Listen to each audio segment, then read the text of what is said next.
Bonjour frères et sœurs. C'est sûr que vous m'entendez, hein, c'était très fort. Le Seigneur est merveilleux. On s'est fait plaisir hier, on a eu une jeunesse vraiment dévouée pour le Seigneur qui s'est levée et qui nous a conduits dans un moment de louange. J'aimerais bien revenir encore ici à Fougères. J'ai passé un très bon moment, un moment agréable. Ève, ça va? Ça fait quel âge maintenant? 24, 22. Vous voyez, c'est des jeunes qui m'ont... Je suis sûr que tu m'avais déjà oublié, mais je suis encore là. C'est des jeunes qui ont prié pour moi quand j'étais en prison. C'est des jeunes que j'ai connus à l'église du Havre et aujourd'hui, je la vois, c'est elle qui chante, qui dirige la louange. Et je crois que chaque jeune ici a son histoire, même si je ne connais pas tous, mais chacun a son histoire. Comme quoi pour dire, il n'y a pas d'âge. Dieu forme encore aujourd'hui. Ceux qui n'étaient pas là hier, vous n'avez pas raté grand-chose. On dit souvent que le Seigneur, il parle aux personnes présentes. Si vous n'étiez pas là, c'est que le message n'était pas pour vous. Mais aujourd'hui, je crois que c'est pour vous. Dieu est merveilleux. Amen. Je suis arrivé ici et ça fait tellement plaisir d'arriver je ne sais pas si c'est la Mayenne ou si c'est la Bretagne, exactement, parce que j'ai vu la Bretagne, d'accord. Voilà, donc j'ai eu l'occasion de faire l'évangélisation avec des frères et sœurs. Et on a fait un peu de toutes les rues, on a marché, on a rencontré du monde. Ça a fait plaisir de voir qu'il y a aussi des évangélistes. C'est le meilleur ministère, hein, parce que je suis un évangéliste. Je vous encourage à annoncer l'évangile, à sauver des âmes. Le Seigneur est merveilleux. Il va vous faire beaucoup de bien. Il va nous faire beaucoup de bien. Amen. Donc, je m'appelle Bertin Simo-Caillot, pour ceux qui ne me connaissent pas. Donc, j'habite à Rouen, à côté de Rouen, pas tout à fait à Rouen, et je suis pasteur dans cette région. Donc, je suis responsable aussi d'une autre assemblée de Saint-Sens et responsable d'évangélisation dans l'église de Marom, dont le Seigneur se sert aujourd'hui de moi. Frères et sœurs, ce matin, nous allons parler, le Seigneur va nous conduire encore, mais j'aimerais qu'on reste disponible. Il y a quelques mois, le Seigneur a permis que je puisse prêcher dans une église, et lorsque je suis arrivé, j'ai à peine commencé à donner mon témoignage qu'il y a une sœur qui m'avait déjà jugé et qui est sortie. J'espère que ce matin, personne ne sortira. Avant que cette heure ne sorte, le Seigneur m'avait déjà montré une personne qui va sortir juste avant ma prédication. Et c'était elle était sortie. Donc elle est revenue peut-être au milieu de la prédication. Elle a suivi la prédication jusqu'à la fin. Et à la fin, cette sœur est venue vers moi. Elle m'a dit, vous prêcherez devant 2500 personnes, voire plus. Pourtant, elle était sortie. Donc elle est sortie, elle me dit que le Seigneur lui a dit, non, reviens encore, parce que le message te concerne aussi. Je ne vous demande pas de sortir et de revenir. Hein. Ne sortez pas, frères et sœurs. Le Seigneur a un message merveilleux pour nous. Quand tout paraît impossible, c'est encore possible avec Dieu. Et je le crois de tout mon cœur. Je le crois de tout mon cœur. Notre roi, c'est Christ. Hein? Notre roi, c'est Christ, il n'y en a pas deux. Dans la vie, il y a souvent deux sortes de combats. Deux. J'aimerais qu'on lise ensemble dans le livre de 1 Corinthiens, chapitre 1er, verset 27. Pour ceux qui ont leur Bible ou alors ceux qui prennent des notes. Je vais lire, il s'affiche en face. Mais Dieu a choisi les choses folles du monde pour confondre les sages. Dieu a choisi les choses faibles du monde pour confondre les fortes. Frères et sœurs, c'est un message, c'est un verset que nous comprenons. Il est tellement facile. Dieu ne se sert pas des grandes choses pour faire des plus grandes encore, il se sert des toutes petites choses pour faire des grandes. Et je crois que ce que nous vivons aujourd'hui, c'est quelque chose d'extraordinaire. Je n'imaginais pas que je pouvais me retrouver là, invité ici par la famille, avec Naoussi, son épouse aussi, Anne-Claire, qui m'accueille. Et je suis devant des chrétiens convaincus comme vous. Je viens vous parler de l'Évangile. Beaucoup ici sont convertis avant moi. Qu'est-ce que je veux vous apporter? Mais j'ai dit, Seigneur, s'il y a un message que tu mets sur mon cœur, donne-le-moi, que je puisse l'apporter avec humilité. Parce que ces gens connaissent la Bible. Vous connaissez la parole de Dieu, vous avez déjà lu. Et même ces versets qu'on va lire, vous les avez déjà lus. Mais permettez-moi de vous apporter ce que le Seigneur a mis sur mon cœur. Je parle ici de deux cas possibles. Quelqu'un qui, si on a lu ce verset, on peut l'effacer s'il vous plaît. Quelqu'un qui a un combat, mais qui se bat jusqu'à épuisement. Il n'a même plus de force. Il n'a plus de solution possible et définitive. C'est-à-dire, c'est celui qui se donne tous ses moyens et tous les jours, il se dit, demain, ça ira mieux. Il rate même quelque chose, il dit, mais ça va aller mieux demain. Et il continue à puiser encore dans ses réserves. Ça, c'est le premier cas. Et le deuxième cas ici, n'est-ce pas, c'est celui qui combat et qui se remet aux mains du Maître en disant, Seigneur, je veux combattre avec toi. 2 cas.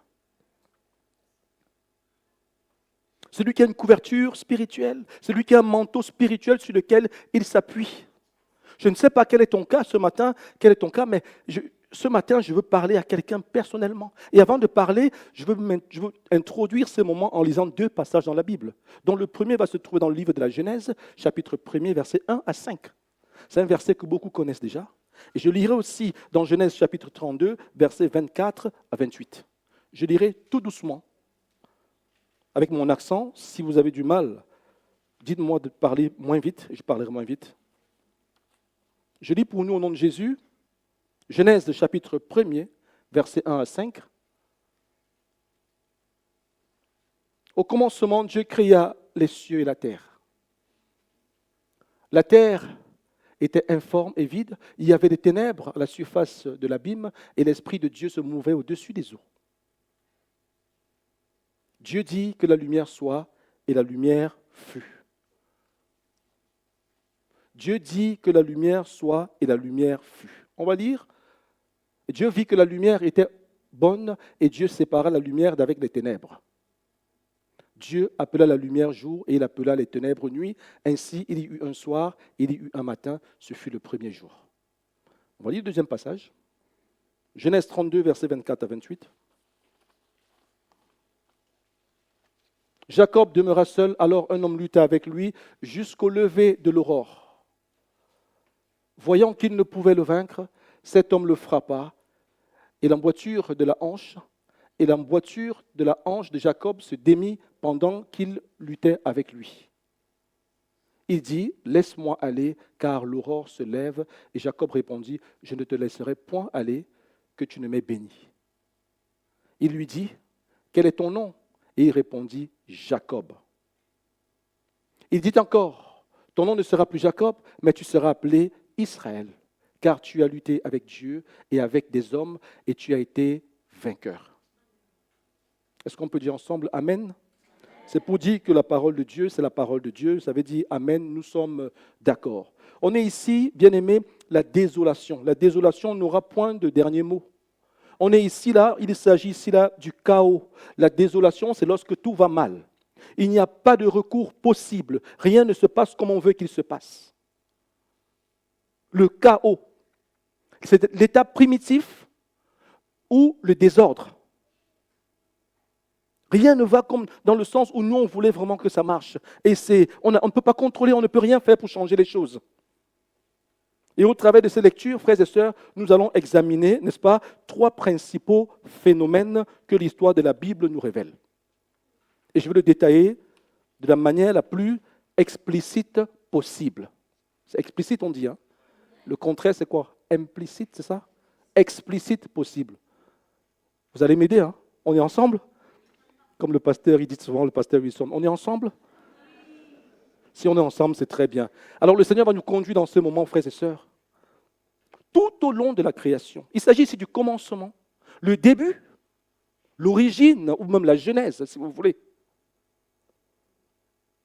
3 phénomènes, dont le premier, c'est celui du soir et du matin.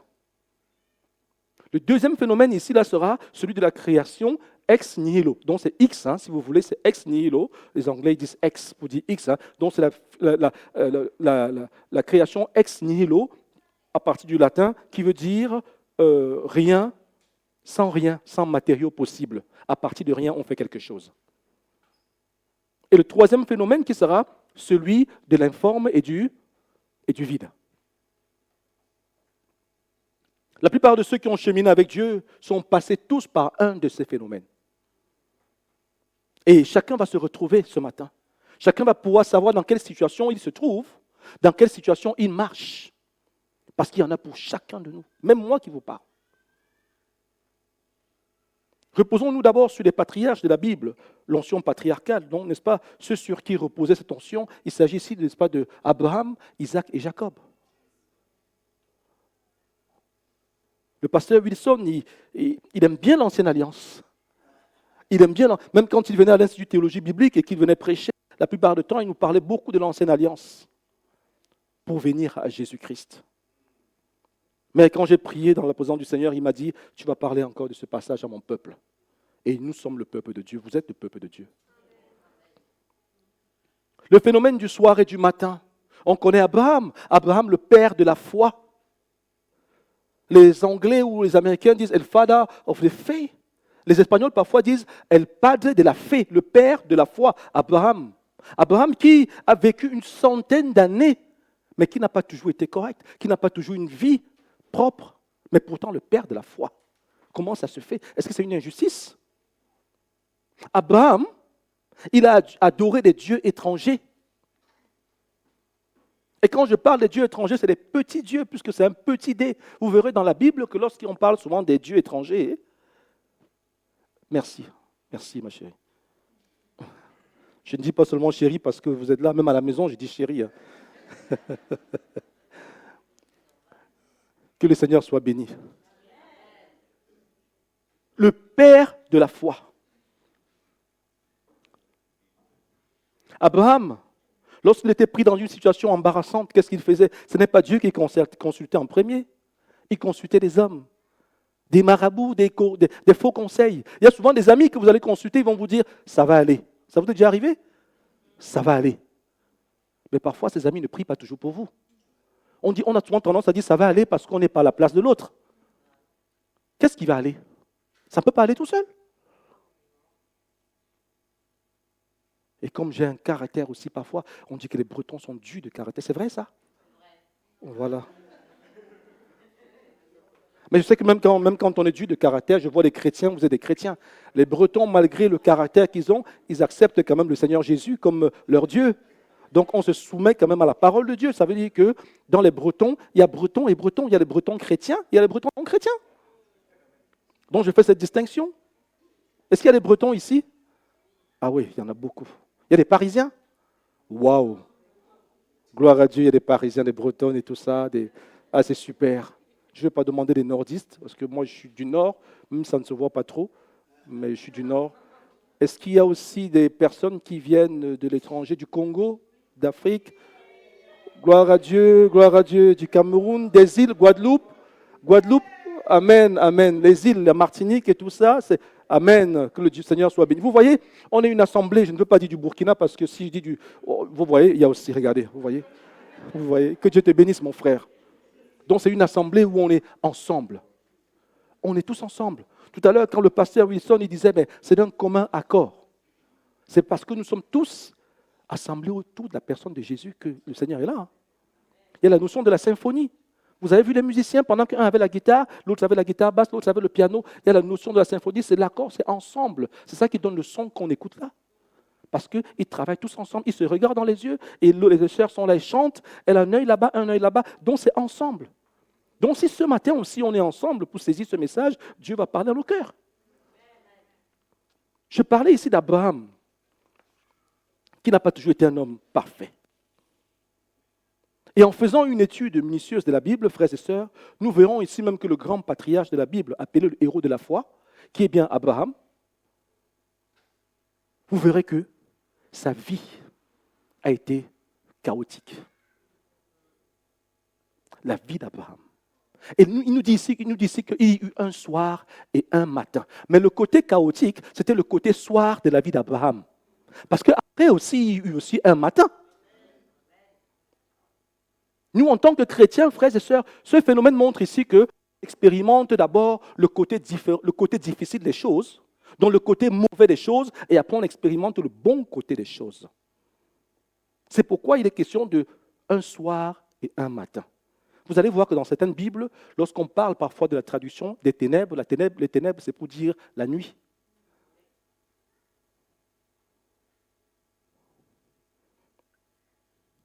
Mais ce qui est bien, c'est que malgré que sa vie ait commencé par un soir, c'est achevé par un matin. Et l'Éternel ici lui dira trois choses. Je te conseillerai.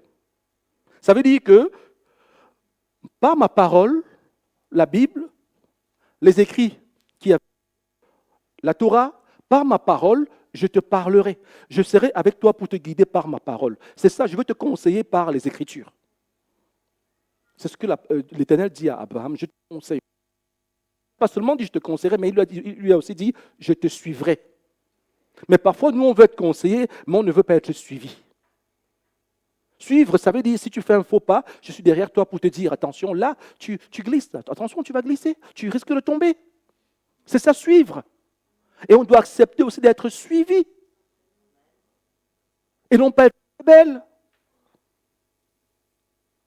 Voilà comment le Seigneur parle ici à Abraham. Et ça ne suffisait pas, il lui dit encore, j'aurai le regard fixé sur toi. Ça veut dire que ce soit l'endroit où tu vas, je suis avec toi. Et non pas comme nous autres dans le passé, nous on marchait, on était devant et Dieu était derrière. C'était ça avant. Hein? Mais j'aurai le regard fixé sur toi. Et on sait que Dieu nous précède en tout temps, en tout lieu.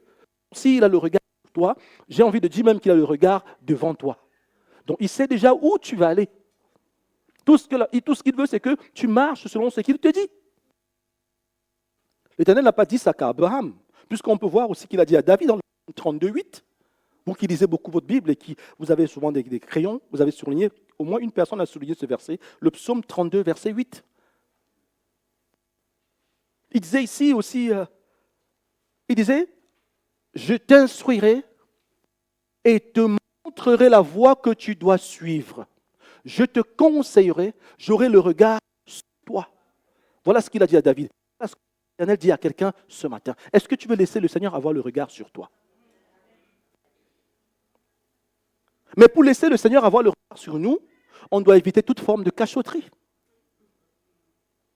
Je ne demande pas d'aller vous ouvrir aux inconvertis, soit disant que vous ne mentez pas. Il y a des situations là où un inconverti me pose une question, il doit nous poser une question, on n'est pas obligé de dire oui ou non. On dit je ne te dirai pas, c'est une réponse. Ou je ne te répondrai pas. Mentir. Mais ne nous ouvrons pas à des personnes qui peuvent être une pierre d'achoppement pour nous. Mais en communion fraternelle, on peut s'ouvrir. On a dansé ici ensemble hier, il y avait des portables qui traînaient partout dans tous les sens. Je n'ai pas entendu qu'il y a eu un vol. On est une famille. Et je bénis Dieu pour cela. Si on peut rester dans cette dynamique, frères et sœurs, on va avancer avec l'Éternel et rien ne pourra nous freiner. Rien ne nous freinera. Vous savez, il y a des assemblées où le Seigneur parlait une fois à une assemblée, vous allez lire dans le livre d'Apocalypse, c'est quoi? C'est dans l'église de Sardes. Dans l'église de Sardes, permettez-moi de vous le dire, si vous voulez, on peut le lire, c'est dans Apocalypse, peut-être chapitre 3, verset 4, si le verset s'affiche, et vous allez voir que dans cette assemblée, c'est une église où le Seigneur disait que mais vous paraissez vivants, mais vous êtes morts. Mais ce que moi, les œuvres que je vois ici, c'est une église vivante. Puisque j'ai une sœur là-bas qui aime le Seigneur. Hein. Alléluia. C'est une église vraiment. Il disait ici, cependant, tu as à Sardes.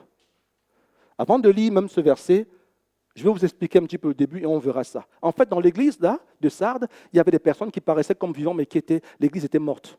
L'église faisait des bonnes activités, il y avait les cours du dimanche, une assemblée là où l'évangile était prêché, là où il y avait un groupe de chorale, un groupe d'évangélisation, un groupe de tout, il y avait un groupe d'intercession, ça paraissait bien. Et même les gens dans le quartier, les hommes, les humains disaient, mais il y a une église là-bas. Vraiment, elle est tellement bien. Mais en fait, ce que l'Éternel vient changer encore, vous paraissez vivant, mais vous êtes mort. Mais comment ça se fait? Avec tout ce qu'on fait, on est mort. Ça veut dire que si le Seigneur était venu en ce moment, l'église de Sardes ne serait pas rentrée. Excusez-moi parce que... Merci. Là, ça va mieux pour l'instant? Je vais garder pour l'instant parce que Merci, pasteur. Ça coupe, hein? Entre deux, donc je peux changer. Alléluia. Alléluia. On ne m'entend pas. Alléluia. Alléluia. Alléluia. Alléluia. En fait, si vous voulez, l'église paraissait vivante, mais elle était morte. Et puisque l'église était morte, l'Éternel ne s'est pas arrêté seulement au fait que l'église était morte, mais il dit, faites attention. On va lire, regardez. Cependant, tu as à Sardes quelques hommes qui n'ont pas souillé leurs vêtements. Ça veut dire que même dans une église qui paraît souillée, il y a encore des personnes qui n'ont pas trempé. Je ne sais pas si vous saisissez vraiment ce que... Il dit cependant. Cependant, c'est le mot parfois qui est utilisé pour dire soudain. Vous allez voir que certains mots sont utilisés ici dans la Bible. Soudain, c'est le changement. C'est ce qui se passe juste après. Malgré tout ce qu'on peut dire, il y en a encore qui n'ont pas trempé et qui continuent de marcher selon les voies du Seigneur. Et je veux croire qu'ici, parmi nous ici, j'ai envie de dire, nous tous, on n'a pas trempé puisqu'on est là ce matin. Frères et sœurs, il y en a qui font la distinction. Un pasteur me disait, mais oui, ce n'est pas dans toute l'assemblée que tu vas voir, tout le monde n'est pas enfant de Dieu dans une assemblée. Hein. Je ne veux pas pointer le doigt sur qui que ce soit, mais j'ai envie de dire à quelqu'un. Parce que l'Éternel, si vous lisez bien ce passage, il ne s'est pas arrêté là. Il a dit aussi, mais si vous changez, si vous améliorez les choses, écoutez, on sera ensemble. Si vous changez les choses, je suis avec vous. Mais essayez de changer, faites tout pour changer les choses. Dans Job, au chapitre 22, versets 15 à 18, vous connaissez Eliphaz. Eliphaz s'adresse à Job ici, au verset 17. Il disait, Dieu, retire-toi de nous. Et au verset 18, il va dire, cependant, Dieu, entre-temps, Dieu avait rempli de bien leur maison. Vous savez qu'il y a beaucoup qui viennent au Seigneur parce qu'ils ont été bénis. Jésus disait parfois que certains vous venez à moi parce que vous avez mangé. Et quand on n'a pas mangé, parfois on est tellement réfractaire, on est souvent très très loin parce qu'on n'a pas encore reçu ce qu'on voulait. Il dit ici, Dieu cependant avait rempli de bien leur maison, loin de moi le conseil des méchants. Donc parfois, Dieu nous a fait du bien, mais parfois il y a quelque chose qui nous pique et on se rebelle contre la volonté de Dieu. J'ai connu un frère, j'ai des larmes aux yeux quand je vous parle. Il a grandi dans une assemblée, les enfants se sont fait baptiser dans l'assemblée,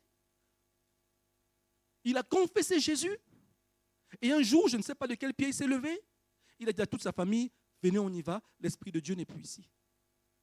Donc Dieu est un menteur. Parce qu'avant, l'Esprit de Dieu était là, et maintenant, l'Esprit de Dieu n'y est plus. Puisque tu y as toujours été. Comment tu peux parler en mal de ce que tu as vécu? Comment tu peux dénigrer quelque chose dans lequel tu as grandi, où tes enfants ont été baptisés? Quand quelque chose ne va plus, louons Dieu. Il faut louer Dieu, c'est la solution, frères et sœurs. Et les choses vont reprendre. Oui, les choses vont reprendre. Parce que si on veut changer d'église en église, je ne sais pas où on va se retrouver. Certains ont changé des églises en église, ils se sont retrouvés à la mosquée de Charleroi. Je vous ai dit, là où je me suis converti, à l'islam. Oui, parce que je cherchais. C'est sûr que si on s'arrête sur YouTube, vous allez écouter des prédications, il y en a des centaines, des milliers, mais je pense que dans l'église locale, là où je suis, nous, ce qu'on reçoit, ça nous suffit. Parce que ce ne sont pas les mêmes enseignements. Alors, ce week-end, le pasteur, il prêche sur ça. Le week-end après, il prêche ailleurs. Après, il y a un invité qui arrive. Il nous apporte encore autre chose. Si on se limite à ça, on sera suffisamment enseigné parce que le fait d'aller à gauche, à droite, frères et sœurs, on peut se perdre. Et moi, j'ai grandi. Depuis que je me suis converti, je n'ai pas changé comme ça à gauche, à droite. Sauf quand je vais en vacances. Mais sinon, les enseignements, je vais suivre les mêmes enseignements que je reçois souvent. Et parfois, on ne fait pas confiance au pasteur qu'on a en face de nous, dont on connaît la vie. Le pasteur dont on connaît son épouse, ses enfants, à qui on peut poser des questions et qui est proche de nous pour faire confiance au pasteur qui est au Canada derrière un écran. C'est vrai. Parce qu'on se dit souvent que le pasteur d'ailleurs est meilleur que celui qui est sur place. Celui-ci, je le connais trop bien. De toute façon, tous les jours, je le vois le samedi, le dimanche, le lundi. On rigole, on mange ensemble. Le barbecue, on le fait. On va faire un barbecue après. Le barbecue, on mange ensemble. Donc, on est tellement près. On est tellement proche qu'on est familier. Frères et sœurs, c'est vrai que Jésus nous appelle ses amis, mais nous ne sommes pas ses copains.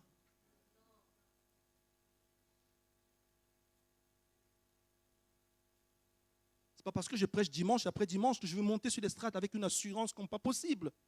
Et venir pour dire, allez, ça y est, tel verset, vous balancez les versets. Non. On tremble toujours quand on arrive ici. Qu'est-ce que tu veux, Seigneur, pour ce peuple? Ça me fait penser à un frère qui était à l'ITB. Hein. Il s'est formé aussi avec nous, là, à l'Institut théologie biblique de Bordeaux, à Léognan. Un frère tellement zélé pour le Seigneur. Et lorsqu'il est arrivé à l'ITB, il voulait prêcher tout de suite. Je ne sais pas si le pasteur vous l'a déjà dit, pasteur Wilson, mais il voulait absolument prêcher. Le frère, avec un zèle, il connaissait les versets. Il a eu l'occasion un jour de prêcher. Il est monté sur l'estrade. Au bout de 3 minutes, 4 minutes, sa prédication était finie. Tout ce qu'il disait, c'était Amen, Amen, Amen, Amen, Amen. 3 minutes. Il avait tout dit en 3 minutes. il est descendu aussi rapidement qu'il est monté. Ah oui, frère, je vous dis, restons humbles. Quand je vois les enfants qui ont grandi, je vois cette jeunesse-là qui se lève pour le Seigneur, mais qui reste humble. Vous êtes tellement beaux. Parce qu'on nous dit souvent que dans le monde, non, c'est mieux ce qu'on nous propose dans le monde. C'est archi faux. Moi, je préfère avoir un beau chrétien, une belle chrétienne, belle dans son corps, dans son cœur, dans son âme, que d'avoir un beau criminel. Mais je vous dis, ne vous laissez pas séduire, frères et sœurs. Donc, je disais que parfois, dans une assemblée, on a tendance à salir l'image parfois de l'assemblée. Mais ce que Jésus fait, regardez, quand vous allez lire dans Luc, le chapitre 7, verset 21, Luc, chapitre 7, verset 21, vous allez voir, on va le lire ensemble si vous voulez bien.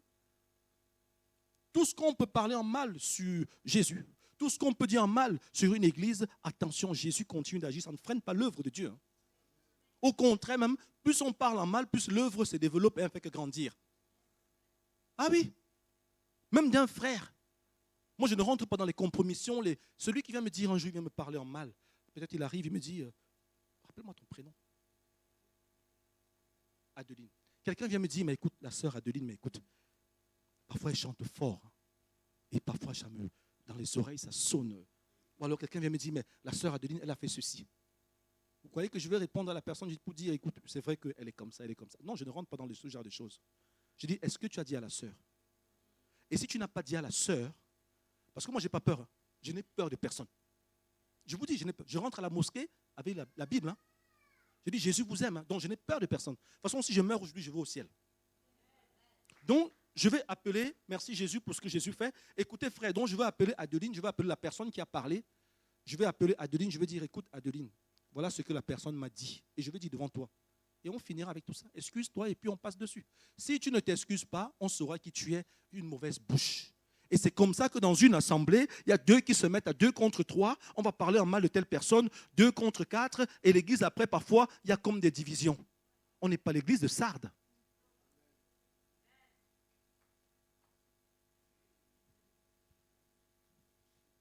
Moi, j'aime bien quand Jésus parle comme ça. Il m'est arrivé parfois de prêcher, parfois, et tomber dans des assemblées. J'allais chercher la personne directement sur place. Je dis, viens devant et tu dis ce que tu as sur ton cœur. Et la personne venait dire que justement, je vous déteste. Elle disait qu'elle me détestait parce que je savais. Dieu parle à nos cœurs, frères et sœurs. Peut-être que quelqu'un parmi nous ici passe par le... Abraham n'a pas fait ça, attention, c'était juste une parenthèse. Mais peut-être qu'ici, quelqu'un passe par le modèle d'Abraham. Rien ne marche, tu en as même marre quelque part, peut-être même que tu as des pensées négatives. Mais attention à la façon dont tu marches. Parce que c'est parfois ces racontages qui te rendent malade. Ce n'est pas Dieu. C'est ces mots. Il vaut mieux bénir que de maudire, frères et sœurs. Je préfère me tromper en bénissant que de me tromper en maudissant alors que j'ai tort. Peut-être même que tu as l'impression d'être même à la fin de ta vie, pourtant tu n'as même pas encore commencé. Il y a des personnes qui disent, mais tout ce que j'essaye, ça ne me réussit pas. Mais vous savez, Abraham, il s'est vraiment cassé la figure, il essayait ici, ça. Mais vous savez, parfois il y a quelque chose comme ça qui nous freine. Mais posons-nous les bonnes questions. Parfois tes amis ont même déjà des enfants. Tes amis sont mariés. Mais tu es toujours là, tu attends, tu dis, oh Seigneur, ça paraît compliqué. Comment est-ce que je vais faire? Pour ceux qui n'étaient pas là hier, je vous ai dit que je me suis converti en 2014 et j'étais persuadé que dans les semaines qui suivaient, je devais me marier. Mais ça n'a pas été toujours ça. Je me suis marié beaucoup plus tard. Il y a 1 an seulement que je me suis marié, frères et sœurs. Donc si je commençais à me rebeller contre le Seigneur, je ne serais pas arrivé. Je dis, mais Seigneur, regarde, ces païens, ils sont en train de célébrer des choses et moi, je suis encore là, pourtant je te sers. Bien aimé, j'ai envie de dire à la jeunesse, il y avait des moments où ça bouillonnait en moi, on est humain, on brûle. Parfois, on peut brûler. Mais quand je brûlais, j'allais à l'église, j'ai dit, pasteur, donne-moi tous les évangiles que tu vois, je vais devant la gare du Havre. Et je dis, Jésus vous aime, je distribue. Je semais. Pendant qu'on sème, Dieu occupons des affaires de Dieu, lui s'occupera de nos affaires. Et il fait les choses tellement bien. Tellement bien. Aujourd'hui, je n'ai pas de regrets. Dans quelques années, vous me verrez, je serai encore plus gros que ça parce que ma femme fait à manger. Je serai encore plus... C'est vrai. Dieu fait les choses tellement bien, frères et sœurs. Et je pense que s'il le fait pour moi, il peut le faire aussi pour toi.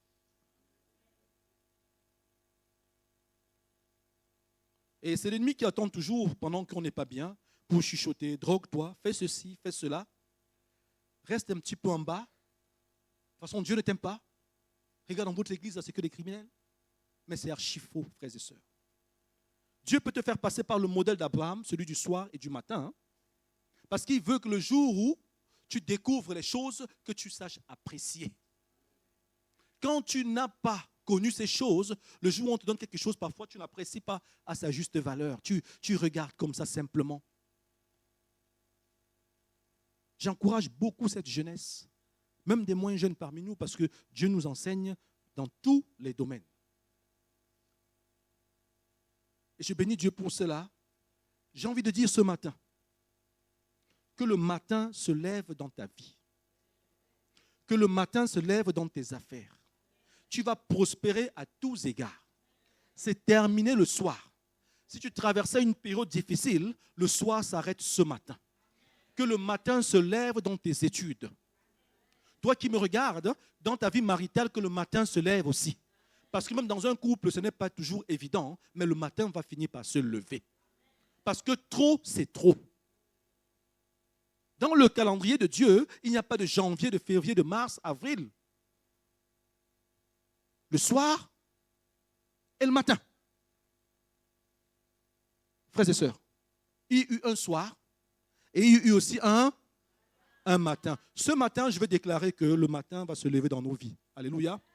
Même s'il y a des choses qu'on n'a pas encore confessées, le Seigneur aujourd'hui nous fait grâce. Quelqu'un priait ce matin, il a dit, Seigneur, tu es un Dieu de grâce. J'ai entendu une voix quelque part. Tu es un Dieu de grâce. Dieu est un Dieu de grâce, pas parce qu'on a mérité, on n'a rien fait d'extraordinaire. C'est un Dieu de grâce. Vous savez, celui qui mange tout le temps, il y a une spécialité ici, c'est quoi? Galette bretonne, quelque chose comme ça? Galette saucisse. On a vu un monsieur à la gare, au centre-ville, il mangeait une galette saucisse. Si vous mangez la galette saucisse tous les jours, et que quelqu'un arrive une fois, il la mange aussi, qui va mieux apprécier? N'est-ce pas celui qui a mangé pour la première fois? Parce que tellement on a mangé quelque chose et qu'on est tellement habitué que vraiment on n'apprécie plus ça vraiment tellement. Mais celui qui goûte pour la première fois, parfois il dit, oh c'est bon. Soit, attention, il peut dire c'est mauvais. Hein. Il peut dire moi j'aime pas. Il est libre. Mais celui qui apprécie, l'appréciera mieux que celui qui mange régulièrement, frères et sœurs.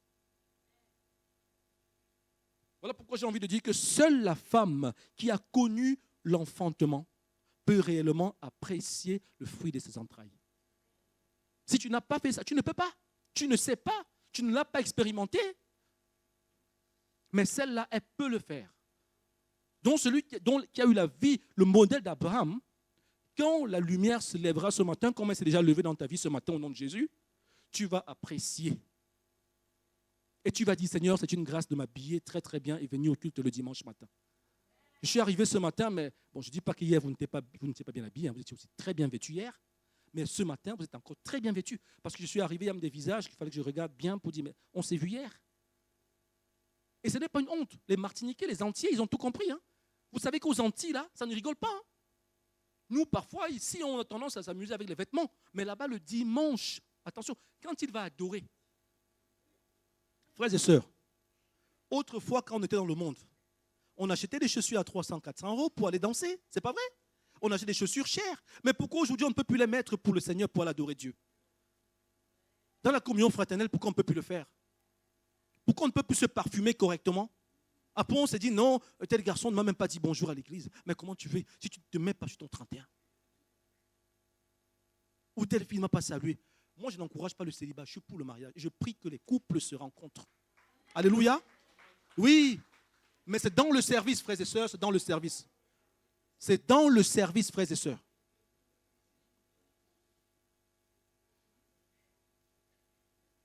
Le deuxième phénomène que j'aimerais aborder avec vous, frères et sœurs, c'est le phénomène ex nihilo. Comme je vous ai dit tout à l'heure, qui veut dire vraiment à partir de rien, ou encore sans matériaux existants. Il est perceptible et physique. L'Éternel dira que la lumière soit et la lumière fut. Que la verdure soit et la verdure fut. Que le firmament soit et le firmament fut. Dieu veut parler à son peuple ce matin. Notre Dieu que nous prions, c'est un Dieu qui appelle à l'existence et qui n'existait pas. Il a seulement parlé, les choses se sont faites. Il a parlé, voilà comment tout se met en place. C'est de Dieu que nous prions. L'apôtre Paul disait dans Romains chapitre 8, au verset 18 à 25, nous allons le lire, je sais que vous aimez la parole, et on va le lire. Romains chapitre 8, verset 18. J'estime que les souffrances du temps présent ne sauraient être comparées à la gloire à venir qui sera révélée pour nous. Aussi, la création attend-elle avec un ardent désir la révélation des fils de Dieu. Car la création a été soumise à la vanité, non de son gré, mais à cause de celui qui l'y a soumise, avec l'espérance qu'elle aussi sera affranchie de la servitude de la corruption pour avoir part à la liberté de la gloire des enfants de Dieu. Frères et sœurs, je veux lire la deuxième partie, la deuxième partie. Or, nous savons que jusqu'à ce jour, la création tout entière soupire et souffre des douleurs de l'enfantement. Et ce n'est pas elle seulement, mais aussi qui avons les prémices de l'esprit, nous aussi, nous soupirons en nous-mêmes en attendant l'adoption, la rédemption de notre corps. Car c'est en espérance que nous sommes sauvés. Or, l'espérance, ce qu'on voit, n'est plus espérance. Ce qu'on voit, peut-on l'espérer encore? Mais si nous espérons ce que nous ne voyons pas, nous l'attendons avec persévérance. Amen. Frères et sœurs, ce que nous ne voyons pas, c'est avec persévérance parce qu'on se lève, Seigneur, tu reviens quand? Mais si le Seigneur revient là, on ne sera plus sur la terre en train de vivre. On partira avec lui, puisqu'on va être enlevé. Donc, réjouissons-nous encore du fait que même, quelque part, j'ai envie de dire, réjouissons-nous encore du fait qu'il donne du temps à des personnes de se convertir, de se tourner vers lui. Réjouissons-nous, frères et sœurs. L'apôtre Paul, lorsqu'il parle ici, il compare les souffrances d'aujourd'hui avec la gloire que Dieu nous montrera plus tard. Qu'est-ce que c'est les souffrances que nous avons, frères et sœurs, par rapport à ce que nous allons vivre la prochaine fois? Nous sommes chrétiens. Quand nous passons une semaine, nous sommes pressés d'attendre le vendredi, le samedi, le dimanche pour adorer dans la communion fraternelle, n'est-ce pas vrai? Mais par contre, certains, vous allez voir les gens qui travaillent, allez voir dans le milieu du travail. Le lundi, parfois, c'est à peine s'ils se disent bonjour. Les gens se font parfois la gueule parce que le lundi, ce début de semaine, c'est trop dur. Oh, j'ai encore 4-5 jours à passer. Oh là là, c'est trop dur, on ne dit pas bonjour. J'espère que les chrétiens, vous ne faites pas ça. J'espère qu'on n'attend pas seulement le samedi, le vendredi pour dire que Dieu te bénisse. Hein. À tout moment, on le dit, j'espère. Hein. Vous allez voir des tensions, Seigneur, dans ces milieux-là. Parfois, je dis, Seigneur, regarde ce qui se passe. Moi, je travaille en tant qu'ambulancier, frères et sœurs. Mais parfois, le Seigneur me donne aussi la possibilité. Je n'ai pas le droit de parler de Jésus. On m'a déjà convoqué plusieurs fois pour ça. Et on m'a encore convoqué une fois. J'ai dit, madame, regardez, j'ai parlé de Jésus à telle personne. J'ai prié tel monsieur ou tel monsieur. Le monsieur a été guéri. Le monsieur dont je vous ai parlé hier. Et c'est Jésus qui l'a guéri, ce n'est pas moi. Mais comment j'ai même su qu'il avait été guéri? C'est parce que je vais faire mes courses à Aldi. Ne dites pas qu'Aldi, c'est moins cher. Hein. Vous voyez comment je balance ma vie. Si on va dire, celui-là, il doit être un radin, il va à Aldi. Mais Aldi, c'est un supermarché. Hein. C'est un supermarché très bien aussi, même s'il est moins cher. Je vais faire mes courses à Aldi. Pendant que je rentre mes courses dans le caddie, j'entends derrière moi, monsieur, monsieur, monsieur. Je me retourne. Là où j'habite, c'est la campagne. S'il y a 3-4 étrangers là-bas, c'est beaucoup. C'est vraiment là, c'est la campagne. Et monsieur, je me retourne. Ce que vous avez fait pour moi là, ça a marché. J'ai dit, mais qu'est-ce que j'ai fait pour vous, monsieur? Le médecin m'a dit que c'est terminé, il n'a plus rien vu. Et il est même surpris, le médecin. Il m'a dit qu'il va refaire un deuxième examen, mais il m'a dit qu'il ne voyait plus rien. Ça a marché. Et j'ai dit au monsieur que c'est Jésus qui vous a guéri, ce n'est pas moi. Est-ce que le monsieur s'est tourné vers Jésus? J'en sais rien. Mais en tout cas, ce qu'on a fait, ça a été fait. Et c'est le résultat de vos prières, frères et sœurs. Parce que je sais que vous priez pour les inconvertis. Vous priez pour des âmes perdues et le Seigneur agit.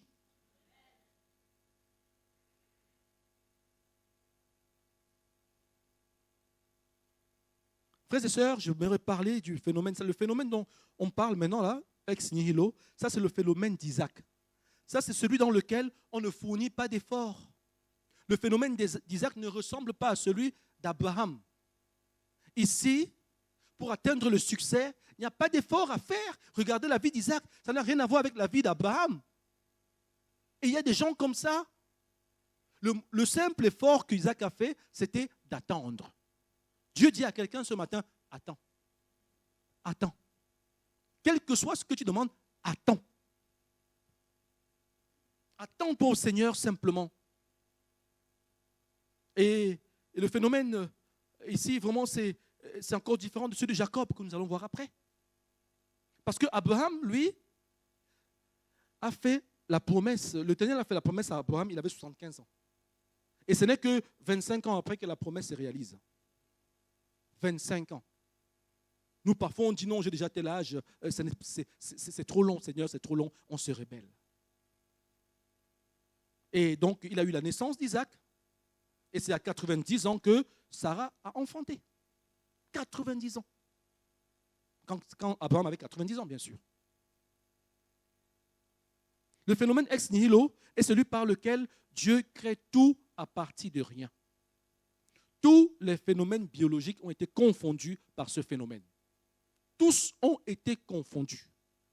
À partir de rien, Dieu fait de grandes choses. Lorsqu'on regarde la vie d'Isaac ici, on voit bien que il y avait de la famine. Et Isaac se trouvait chez les Philistins quand il y a eu la famine. N'est-ce pas vrai? On l'a lu, hein? Et à cette période de récession, de crise, Isaac a semé. Et lorsqu'il a semé, il a récolté 100 fois plus. Oh là là. Il y a des récoltes. Hein? Parfois, je ne sais pas si on cultive beaucoup ici, mais en Normandie, parfois, il y a des gens qui sèment, mais le milieu qui vient et qui abîme parfois toutes ces semences-là, il n'y a pas de production, il n'y a pas de bonne production. Mais ici, il y a eu une production importante. Figurez-vous que quelqu'un est riche, il s'agit d'Isaac. Figurez-vous que le PIB d'un pays dépend d'un individu. Ça veut dire que si Isaac perd toute sa richesse, le pays même aussi tombe. Il s'éteint. Il s'éteint. L'enfant de la promesse, Isaac. Et c'est là où beaucoup, même certains des musulmans font la distinction parce qu'ils disent qu'ils ont suivi Ismaël. Pourtant, l'enfant de la promesse, c'était Isaac. Mais regardez comment Dieu se sert d'Isaac. Donc, quand vous prenez cet enseignement et que vous allez donner parfois à quelqu'un qui ne connaît pas Jésus, vous détaillez, peut-être que l'affaire de Dieu dont on me parle là, c'est vrai. Hein. Isaac est vraiment l'enfant de la promesse. Regardez comment quelqu'un qui n'a pas souffert. Beaucoup parmi nous auraient souhaité être à la place d'Isaac, avoir tout ça sans souffrir. Juste attendre. Frères et sœurs, l'élévation ne vient ni de l'Orient ni de l'Occident. L'élévation vient de l'Éternel. C'est Dieu qui élève. Ce matin, Dieu veut nous encourager. Dieu veut dire à un cœur ce matin, attends. Attends, ça arrive. J'ai parlé ici de 3 phénomènes. Et je vais bientôt détailler le 3e phénomène. Et à partir de ça, frères et sœurs, chacun va se situer. Je pense que parmi nous, il y en a qui se situent déjà. Pour dire, ma vie n'a pas toujours été facile. Et pour certains, je n'ai pas vraiment souffert. Je suis né dans une famille chrétienne. Le Seigneur me demande seulement d'attendre. Mes parents ont toujours prié pour moi, ça va, j'avance. Mes parents, voilà, ils sont là, ils sont présents. Et j'ai un Dieu qui m'aime, dont je continue. Mais il faut maintenir, frères et sœurs. Ce n'est pas parce qu'on a grandi dans une famille chrétienne que c'est acquis. L'ennemi s'attaque aux enfants des chrétiens. L'ennemi s'attaque aux enfants des pasteurs. Vous, les chantres, l'ennemi va s'attaquer à vos enfants plus tard. Parce que vous servez Dieu. Vous savez que chanter comme vous chantez là, ce n'est pas donné, frères et sœurs. Si quelqu'un ici n'était pas animé de l'Esprit de Dieu, il y a longtemps, il serait sorti. Une seule fois que vous avez commencé à prendre les instruments, taper, elle serait sortie, elle serait partie. Si on est encore là, c'est parce qu'en chacun de nous, il y a la semence de Dieu. Moi, je le crois. Après, chacun en fait ce qu'il veut. L'ennemi ne s'attaque pas à n'importe qui. Hein. Il sait que ça va être un puissant évangéliste. Il va faire des croisades. Il y aura des milliers de personnes. Elle va chanter comme ça. Les âmes vont tomber, guérir sur place. Et même à la sono là-bas, pendant que tu diriges, tu affiches les versets, Dieu se sert aussi de toi. À tous les compartiments, frères et sœurs. Lorsque j'arrive dans une assemblée et que je me convertis, j'ai dit au Havre, on me dit qu'est-ce que tu veux faire? Je dis écoutez, moi je vais faire le nettoyage, le ménage, les toilettes. Je veux choisir, je veux faire ce que les gens ne veulent pas beaucoup faire. Envoie-moi aux toilettes. On m'a envoyé aux toilettes. Et je mettais mes gants, je lavais tout ça. Mais est-ce que mes mains sont propres aujourd'hui? Je nettoyais tout, frères et sœurs. Et le Seigneur m'a dit aujourd'hui, regarde aujourd'hui, devant vous, je prêche. les toilettes, d'abord par ça. Ce que les gens ne veulent pas faire, faisons-le, frères et sœurs. Le témoignage, ce n'est pas seulement avec la bouche, hein. C'est aussi en acte. Hein. Quand j'arrive chez le pasteur Wilson, je ne me gêne pas à dire, écoute, c'est moi qui fais la vaisselle. Parce que j'aime bien.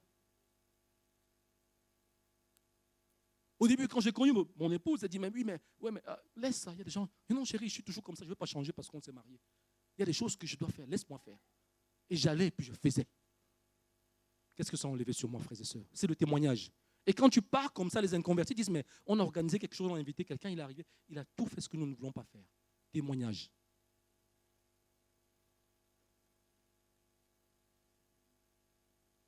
Frères et sœurs, c'est celui qui est menteur qui dira, non, ne souffre pas, ne fais pas ceci, ne fais pas ceci. J'ai envie de dire qu'avoir des épreuves, c'est vraiment différent de souffrir. Hein. Il y en a qui ont des épreuves. Ce n'est pas souffrir, on ne souffre pas, frères et sœurs. Il y en a qui disent, ouais, je souffre. Je peux comprendre qu'on peut souffrir. Mais les épreuves, c'est très, très différent. Il y a épreuve et souffrance. On doit bien faire la distinction entre ces deux-là. C'est ce que j'aimerais aussi apporter. Le phénomène d'Isaac, pour continuer, frères et sœurs, alors qu'Isaac était toujours riche, Isaac, il a pu s'occuper des personnes. Parce que quand on est riche, ce n'est pas pour nous, mais c'est pour s'occuper des autres, frères et sœurs. C'est pour pouvoir donner.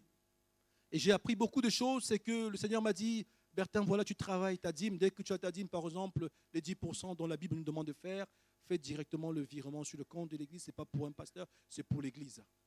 Et j'ai dit, Seigneur, je vais le faire. Et depuis que je fais, je suis béni. Dans tous mes projets, je ne commence pas à dire, je vais payer mon électricité, je vais acheter à manger, ce qui me reste, je vais donner ma dîme. Non, j'obéis d'abord à Dieu, je donne et puis Dieu pourvoit. Et depuis que j'ai donné, je suis toujours béni et je ne manque de rien parce que notre Dieu est présent. Et même si je manquais d'ailleurs, vous êtes là. Si je viens voir un frère, je dis, j'ai faim, donne-moi à manger, il va me donner à manger. N'est-ce pas vrai? Je vous demande un sandwich, vous allez quand même me donner, frères et sœurs. Je ne m'arrêterai pas à pleurer sur mes souffrances, mais à dire non, j'ai aussi des frères et sœurs, on est dans la communion fraternelle. Le Seigneur ne me laisse pas comme ça.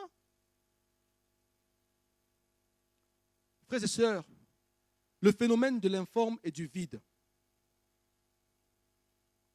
Avant de parler même du phénomène de l'informe et du vide, j'aimerais dire ici qu'il y a une autre génération. Vous savez, Moïse, lorsqu'il s'est placé, il a regardé la mer comme ça, il a dit à la mer, il lui a dit, ouvre-toi. La mer a refusé, elle ne s'est pas ouverte. Il a frappé de son bâton, la mer s'est ouverte. Mais la génération d'aujourd'hui, frères et sœurs, ne réagit plus de la même manière. Est-ce que tu crois que je suis de la génération de Moïse? Non, je ne crois pas. Nous ne sommes pas de la génération de Moïse, frères et sœurs. Si tu ne t'ouvres pas, voilà ce que les jeunes qui sont arrivés ont dit. Si tu ne t'ouvres pas, moi je vais réagir autrement et je te marcherai dessus. Voilà ce que nous devons dire aussi à nos problèmes. Ce qui a tendance à vouloir nous faire traîner, frères et sœurs, on doit dire à nos problèmes, si tu ne t'ouvres pas, il y a Gédéon. Vous connaissez Gédéon? Vous connaissez Jephthé? Qu'est-ce que Jephthé fait, frères et sœurs? Jephthé, lorsque Jephthé, on va lire Juge, chapitre 11, verset 32, il va s'afficher là. J'ai souvent tendance à regarder de l'autre côté. Regardez cette génération. Regardez Jephthé, frères et sœurs, c'est un seul verset que nous allons lire. Soyez un peu patients. Face aux Ammonites, face aux Ammonites, Juge chapitre 11, verset 32, face aux Ammonites, Jephthé marcha contre les fils d'Ammon. Et qu'est-ce que Jephthé a dit? Regardez, il leur fit éprouver une très grande défaite. Non. Voilà, c'est ça. Laissez comme ça, s'il vous plaît. Non. Voilà. Jephthé fit un vœu. 32. Verset 32. 11, 32. Juge, verset 11, 32. Jephthé marcha contre les fils d'Ammon et l'Éternel les livra entre ses mains.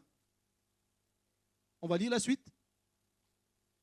Il leur fit éprouver une très grande défaite depuis Ahor jusqu'à vers Minit, espace qui renfermait 20 000 et jusqu'à Abdel-Kéramine, et les fils d'Ammon furent humiliés devant les enfants d'Israël. Si vous regardez une autre version qui va dire qu'il leur marcha dessus. Frères et sœurs, la génération d'aujourd'hui, nous allons marcher sur nos problèmes. Ce n'est plus le moment de fondre la mer comme ça, Mais c'est de dire à ces problèmes que tu ne pourras pas me résister. Quels que soient les problèmes que j'ai, tu ne résisteras pas parce que je te marcherai dessus. Est-ce qu'on peut se tenir debout ensemble, frères et sœurs? On va se tenir debout et on va démontrer comment on marchera sur nos problèmes. Parce que désormais, les problèmes ne prendront plus le dessus sur toi. Comme Jephthé, une nouvelle génération qui s'est levée pour l'Éternel, cette génération a dit, désormais, je te marcherai. Est-ce que tu peux dire, je te marcherai dessus? Marchez, frère, marchez dans la salle, je te marcherai dessus. Problème, je te marcherai dessus. Tous mes problèmes, je te marcherai dessus. Je te marcherai dessus. Parce que j'ai confiance en l'Éternel, je te marcherai dessus. Je te marcherai dessus. Je te marcherai dessus. Amen. Frères et sœurs, marchons sur nos problèmes. Je te marcherai dessus. Ça, c'est la nouvelle génération.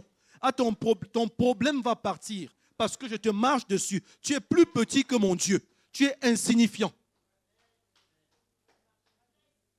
Amen. Frères et sœurs, ne restons plus culpabilisés. Nous sommes des enfants de Dieu. Les gens du monde ne peuvent pas pleurer. Nous aussi, on pleure. Nous sommes là non seulement pour les conseiller et conseiller des personnes et leur dire aussi que nous, on a Jésus, on a Dieu avec nous. Quand on a des problèmes, on les simplifie. Quand on a des problèmes, on dit Seigneur, aide-nous. Et on marche sur certains problèmes. Parce qu'il y a des problèmes qui ont tendance à vouloir venir nous freiner, mais nous on dit à ces problèmes, je te marcherai dessus, tu ne me prendras pas le dessus. Tu ne m'empêcheras certainement pas de prier le matin. On peut s'asseoir, frères et sœurs. Dans la prière, frères et sœurs, n'oubliez pas de dire, car toute autorité m'a été donnée. Toute autorité nous a été donnée, alors pour marcher sur ces problèmes. Donc ce matin, tu vas commander à ton échec de partir. Échec financier. On a parfois des factures, parfois. Oui, mais si on a des factures à payer parce qu'on a une grande maison à payer par mois de 2000 €, mais prenons une maison de 500 €. Voilà comment Dieu nous parle. Parfois, on se met des problèmes, on a tellement de problèmes, parfois c'est nous-mêmes qui les cherchons, mais ce matin, Dieu dit, dis à tes problèmes que je te marche dessus. Amen. Le phénomène de l'informe et du vide. Dans Genèse chapitre 1er, verset 2, la terre n'avait pas de forme.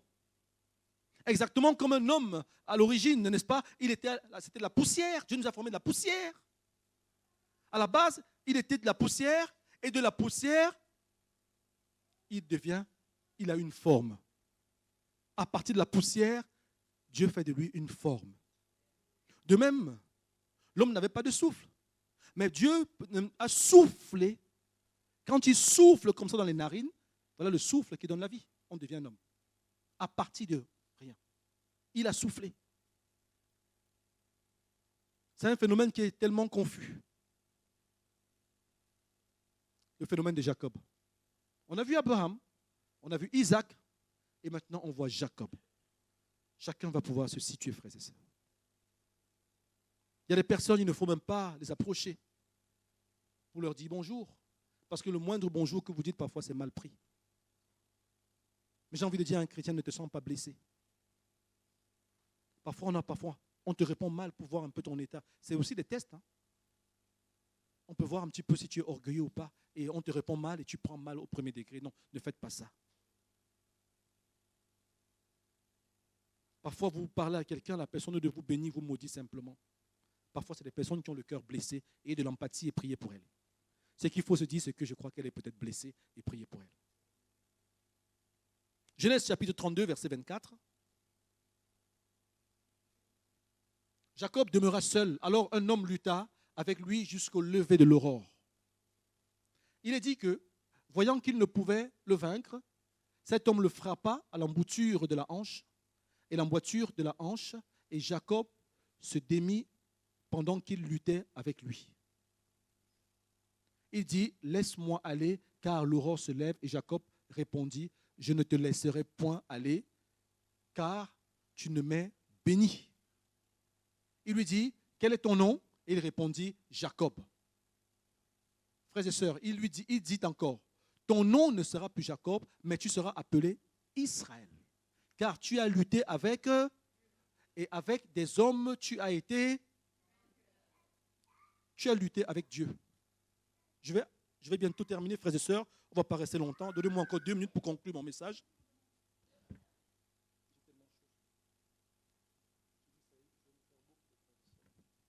Frères et sœurs, excusez-moi, on va arriver à la fin.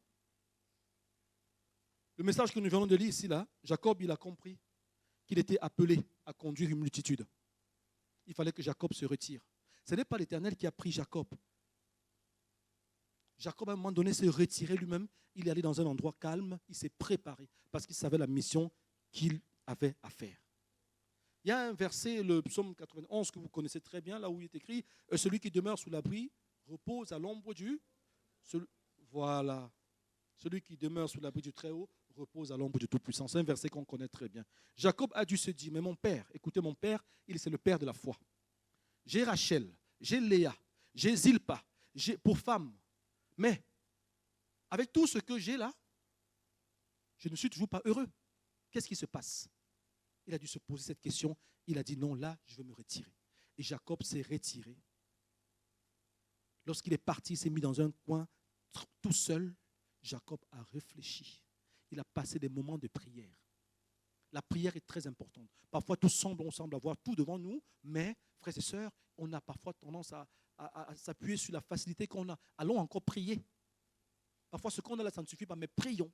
Passez même des moments de jeûne, frères et sœurs, c'est très, très important. Même Paul, sur le chemin de Damas, n'est-ce pas, lorsqu'il fut frappé, il devient aveugle. Ananias pria pour lui et les yeux s'ouvrirent. Mais c'est parce que Paul, avant ça, s'était concentré quelque part, il est resté avec le Seigneur. Et là, il a demandé la faveur du Seigneur. Dieu s'est servi de lui. Donc Jacob demandait à Dieu de le bénir. Jacob s'est présenté ici, là, devant son père, avec la complicité de sa mère, et se faisant passer pour Ésaü. On connaît l'usurpation, là. Je ne veux pas revenir là-dessus, là où Jacob s'est fait passer pour son frère. C'est justement en ce moment que je me suis converti, quand on m'a parlé de la vie de Jacob, l'usurpateur. J'ai dit non, moi aussi, je n'étais pas correct. Mais la Bible dit que Jacob est devenu Israël. Ça veut dire que Bertin est devenu enfant de Dieu. Ça veut dire que chacun de nous ici est devenu enfant de Dieu. Notre identité, c'est enfant de Dieu. Parfois, on vous demande votre prénom, comment vous vous appelez. Je suis enfant de Dieu. Voilà ce que nous devons dire, frères et sœurs. Voilà l'identité de Jacob. Donc, on voit ici qu'à partir du chaos, le chaos, c'est un chemin de non-retour, mais avec notre Dieu, c'est encore possible. Voilà 3 vies différentes, et Dieu agit différemment avec les trois personnes. J'ai envie de dire à quelqu'un, mets de côté ta richesse, mets de côté ton orgueil, mets de côté tout ce que tu as et regarde à Dieu. Retire-toi comme Jacob s'est retiré, prie, et tu vas voir l'exaucement. Amen. Que Dieu soit vraiment béni. Christ est notre roi. Celui qui confesse que Christ est notre roi, qu'il regarde en dessous de sa chaise, il y a un bout de papier, c'est un papier qu'on a collé. Prenez-le, ce papier. En dessous de vos chaises, chacun, il y a un bout de papier. Envoyez la main, décollez-le simplement. En dessous de vos chaises, regardez. Et que chacun prenne ce papier. On va déclarer ensemble que Christ est notre roi.